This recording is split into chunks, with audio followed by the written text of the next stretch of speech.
Let's move on to Polynesia, where we see here very stratified societies across a wide geographic range. We have a complex pantheon of gods. Um, Primary figures are the female earth god and the male sky god, but we have heroes, ancestors, spirits, secondary gods, and the most Polynesian cultures have hereditary titles that are passed down into families, where noble relatives of the chief serve as priests, artists, and warriors over the commoners. And artworks pass through noble families to help facilitate the transfer of mana. And remember, as artwork ages, it also gains more mana. We're going to start at the bottom of Polynesia and talk about the Maori culture of New Zealand.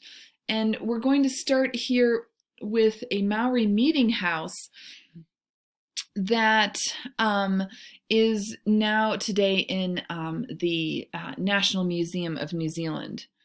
The Maori built meeting houses before the period of contact with Europeans. And these early structures seem to have been used as homes for chiefs, though they also sometimes were guest houses. They weren't in every community. But what happens is from the middle of the 19th century, they start to develop into an important focal point of local society. Larger meeting houses were built. Nobody lived in them anymore. And they were often located on large open plazas, these open spaces that were used as assembly grounds. They are still a part of Maori culture and Maori settlements.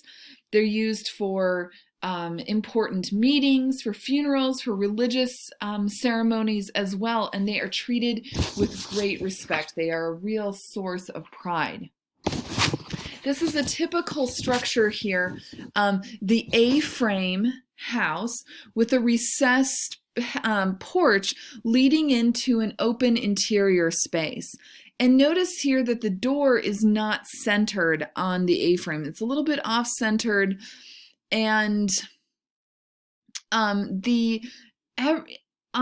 of the wood adornments here are really ornately carved. Including here the posts, both outside and inside the meeting house. And this shows us the great care that's taken in the construction of a meeting house. They are regarded as sacred, and some areas there's kind of different levels of sacredness in different areas, and that means that different people have access to to certain spaces. Not everybody is moving in and out here freely. Raharuhi Rakupo is the artist of this meeting house from Tauranga.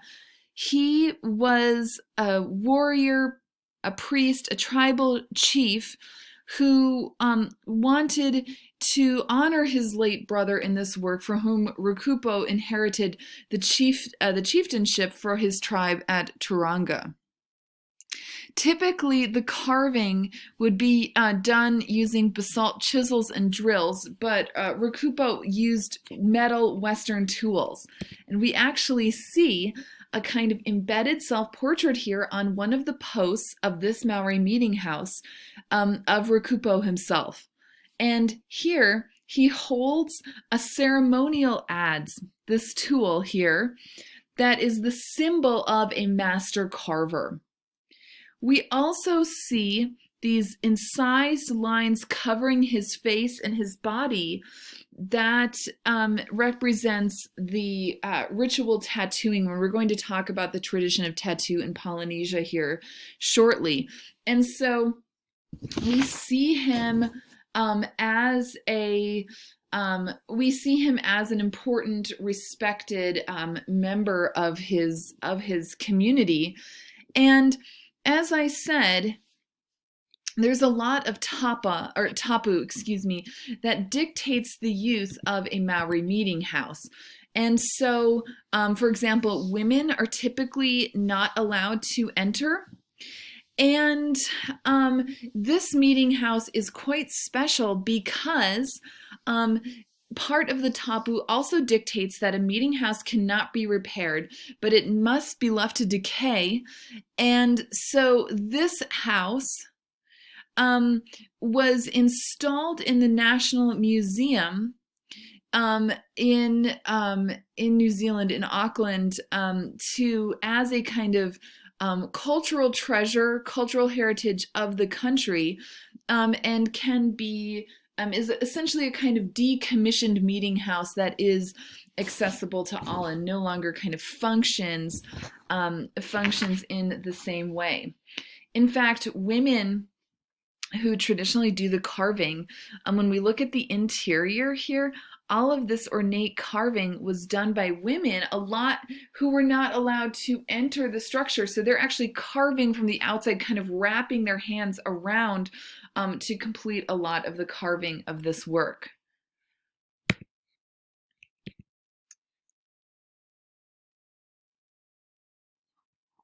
Portraits are also part of Maori cultural inheritance and are treated with great care and reverence. Typically, after a person dies, their portrait is hung on the wall of a family home, or perhaps in a meeting house, and it's spoken about, wept over, it's cherished by the people with a genealogical connection to the sitter. And here we see one of those portraits that is actually kept in the Auckland Art Gallery. And the Auckland Art Gallery tries to keep those Maori traditions alive by forging connections to the descendants of the sitter here, and seeking their advice when asking for permission to reproduce such portraits. So Tamati Waka Nene was a chief, a Maori chief, and he died in 1871. And so we see here, and Gottfried Lindauer, that not Maori, if that name, if you were confused by his name here, he comes to New Zealand and in 1873, so he never knew Tamati Waka Nene, but he comes and begins to paint portraits through the 1890, and it's likely that Lindauer based his portrait on a photograph that had been taken earlier. Do I have that photograph? Yes. So here's the photograph of the sitter. Nene was a really famous Maori chief, and he was well known throughout New Zealand and Europeans who had colonized as well. Of course, in this portrait, I think one of the most defining characteristics are the ritual tattoos. The facial tattoo of the Maori is called moko, M-O-K-O, and that indicates, this marks Nene as a man of mana. He has status. There is personal efficacy here. He also holds a hand weapon known as a tu-hatu-ha, I think I maybe pronounced that correctly, which has feathers hanging down from its blade and this really finely carved handle with an eye looking out at the audience here. He's also wearing a kahukiwi, which is a cloak made of feathers of the kiwi bird. And these are all markers, including that green stone earring too. These are all markers of his prestige, of his mana.